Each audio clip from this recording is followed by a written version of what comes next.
Lesbian love story episode 9.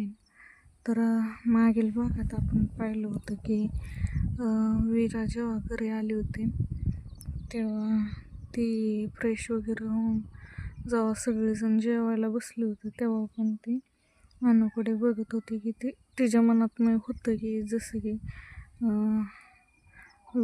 अनु पण बघेल तिच्याकडे, पण तसं काय झालं नव्हतं. त्यामुळे तिला खूपच जास्त ती चिडचिड होत होती. मग ती रागात घरातून निघून गेली होती. तर मग गेल्यावरती परत ती बाहेर जाऊन निशाला फोन करते आणि आत्ता जे काही घरात घडलं ते परत ती निशाला सांगते. तर निशा तिकडून बोलते की ठीक आहे, तू जास्त टेन्शन घेऊ नको, येतो इकडं, आपण बोलू. मग वीरा पण बाबांची तिची गाडी घेऊन निशाकडे जाते. निशाचं घर आणि वीराचं घर एवढं पण लांब नव्हतं, त्याच्यामुळे ते कधी पण येत जात होते घरी. तर निशाच्या तिथं गेल्यावर निशा बोलते की काय झालं, तू त्यांनी गेल्याने तुझ्या बघितलं नाही तर एवढं लगेच काय वाढवते छोट्या छोट्या गोष्टींवरून, एवढी चिडचिड करायची काय गरज आहे. तुला बोललो होतं ना तिच्याबरोबर आधी बोल, मग नंतर नाही करत. तुझं पण डोकं जास्तच गरम होतं. तर वीरा बोलते तुला काय फक्त बोलायचं आहे. ती बघ की माझ्याबरोबर कशी वागते, ते बरोबर आहे का? तर निशा बोलते हा तुझं पण बरोबर आहे, पण आता बोलल्याशिवाय तर काय पर्याय नाही. तुला बोलल्याशिवाय ते कळणारच नाही ना ते त्यांच्या मनात काय. तर तू बोलून बघ ना एकदा, सविस्तर काय त्यांचं काय अडचण आहे ते तरी आपल्याला कळलं. तू पण अशी तापक डोक्याची आणि ते पण तशा, तर समजून घ्यायला पाहिजे ना दोघांनी पण. तर त्याच्यानंतर वीरा बोलते की तू ना आता मला जरा वेळ शांत बसू दे, माझं डोकं लय गरम झालं. त्याच्यानंतर दोघं परत निशा बोलते हे घे, सिगरेटचं पॅकेट काढते आणि वीरासमोर धरते. त्याच्यानंतर वीरा सिगरेट पेटवते आणि मग हवेत दूर सोडायला लागते. सिगरेट पेल्याच्या नंतर तिला जरा शांत, डोकं शांत होतं थोडं. तर ती दूर असं हवेत सोडत ती तिच्याच विचारत होती. निशा एकटक तिच्याकडे बघत होती की काय हिच्या डोक्यात काय चाललंय हिला, ती अंदाजा लावत होती. तर वीराचं तर सिगरेट एका हाताने प्यायचं चाललं होतं आणि समोर एकटक बघत होतं ते. तिचं विचार एवढं डोक्यात घुमत होतं ना, त्याचं तिलाच माहिती एवढं लोड आलं होतं नाही का. आता आपण ज्या व्यक्तीवर प्रेम करतो ते व्यक्ती जर आपल्याला असंही करत असलं ना, आपल्याबरोबर वागत असेल तर साहजिकची गोष्ट आहे ना, कोणाला पण टेन्शन येणार ना. तर ते तिचं चालू होतं. तर निशा बोलते की जास्त काय विचार करू नको आणि जास्त लोड घेऊ नको. घरी गेल्यावर ती आधी फ्रेश वगैरे हो आणि शांत डोक्याने त्यांच्याबरोबर बोलून घे. तर वीरा पण काय बोलत नाही आणि आत्ता समथिंग घरून ती निघाली होती 10:30च्या नंतरने. तर आत्ता 1 तास अजून ती निशाबरोबर थांबते आणि मग घरी येते. घरी येऊन ती गाडी पार्क करते आणि मागच्या दरवाजाने घरात येते, कारण का पुढचा दरवाजा एवढं लेट झालं होतं त्याच्यामुळं तो बंद होता. तर ती मागच्या दरवाजाने आतमध्ये येते. आतमध्ये आल्याच्या नंतर दरवाजा लावून किचनमध्ये जाते. किचनमध्ये जाऊन पाणी पिते. पाणी पिल्यावरती परत एक बॉटल पाण्याची घेऊन रूममध्ये जाते. रूममध्ये गेल्यावरती जाऊन रूमचा दरवाजा उघडते तर समोर तिला कालसारखंच आज पण खाली फ्लोअरवरती झोपलेली होती.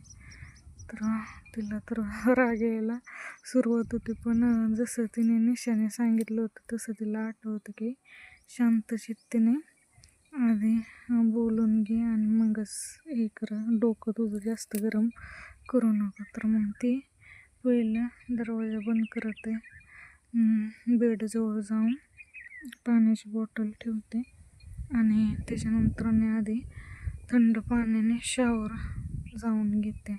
शावर वगैरे घेऊन मग ते कपडे घालते आणि बाहेर येते.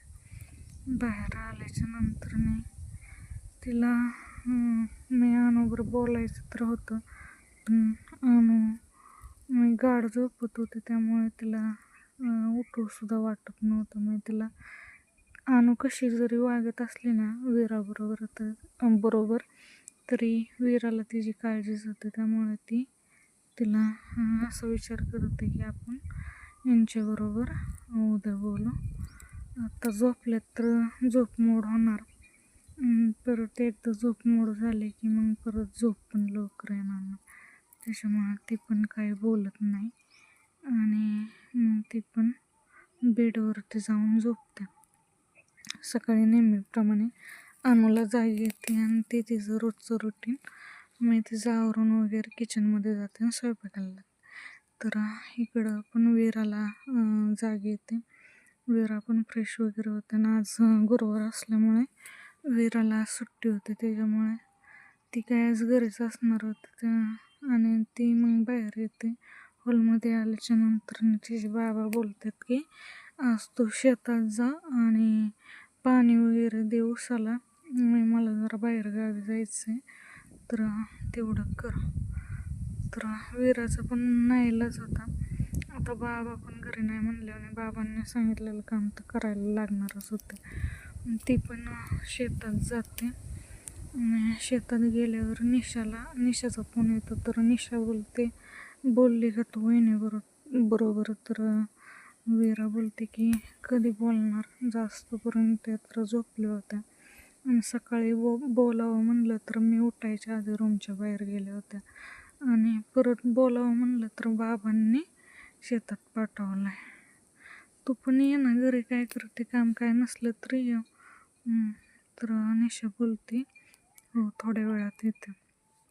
थोड्या वेळाने निशा पण येऊन बसते आणि दोघींच्या गप्पा चालू होता. मग कसं निशा सांगत होते तू पण जरा म्हणजे प्रयत्न कर ना, मी असं किती दिवस तू पण मी हे करणार, तू पण मी एक पाऊल तरी उचलायला पाहिजे ना. त्या किती जरी नाही म्हणत असल्या तरी आता तुम्हाला आयुष्यभर एकत्र काढायचं, त्यामुळे कोणाला तरी मी पहिल करायलाच लागणार आहे. तर वीरा पण काय बोलत नाही ना, ऐकून मी जी निशा बोलते ती शांतपणे ऐकून घेत असते. तर असाच वेळ जातो. फार दुपार होत आली होती. वीराने तर काय सकाळपासून नाश्ता वगैरे काय केला नव्हता. त्याच्यानंतर मग निशा बोलते की अजून घरून जेवण वगैरे कसं काय कोण घेऊन आलं नाही. वहिनींना तर यायला पाहिजे होतं, वहिनींना माहीत होतं ना तो नाश्ता वगैरे केला नाही. तर वीरा बोलते तिला काय पडलंय माझं, मी नाश्ता केला काय नाही केला काय, ती तिच्या नादात असते. तर निशाला पण थोडंसं वाईट वाटतं. मग तीच काय करते, वीराच्या आईला फोन करून सांगते की जेवण वहिनी पैसे पाठवून द्या म्हणून. तर मग त्या अनुला बोलतात. तर अनुला तर जावं वाटत नव्हतं, मी तिला लांबच राहू वाटत होतं वीरापासून. तिचा नाईलाज होता, त्यामुळे अनु पण मग जेवण घेऊन येते. तर समोर वीरा मी काम करत होती. तर एक नजर तिच्याकडे बघून ती झाडाखाली जाऊन बसते. तर वीरा पण अनुला बघितल्याच्या नंतरने ती पण मग हातपाय वगैरे धुवून ती पण त्यांच्याकडला येऊन बसते. तर वीरा आल्याच्या नंतरने अनु पण जेवायला वाढायला येते. तर वीरा बोलते की तुम्ही जेवण केलं का. तर अनु पहिलं तर काय बोलत नाही, परत वीरा विचारते. तर मग त्याच्यानंतर मी अनु बोलते की हो केलं म्हणून. तर वीराला मी अपेक्षा होतं की मी नाही जेवण केलं म्हणलं ते पण थांबले असतील माझ्यासाठी, पण इथं झालं तर उलट. आणि वहिनी आल्याच्या नंतर निशा घरी गेली होती, कारण का ह्यांना एकांतात बोलायला वेळ भेटेल. तर जेवण झाल्याने वीराचं माझ्या डोक्यात होतं की जेवण झाल्यावरती आपण सविस्तर बोलावं. तर वीराचं जेवण झाल्याच्या नंतर मग ते पाणी वगैरे पिते आणि हात वगैरे धुते. तर अनुने इकडं जायच्या तयारीत होते. तर वीरा बोलते की लगेच चाललात का? तर अनु बोलते हो मला घरी काम आहे. तर वीरा म्हणजे वीराला बोलायचं होतं की मला तुमच्याबरोबर बोलायचं आहे, पण अनु काहीच ऐकून घेत नाही, सरळ रस्ता जाते घराचा.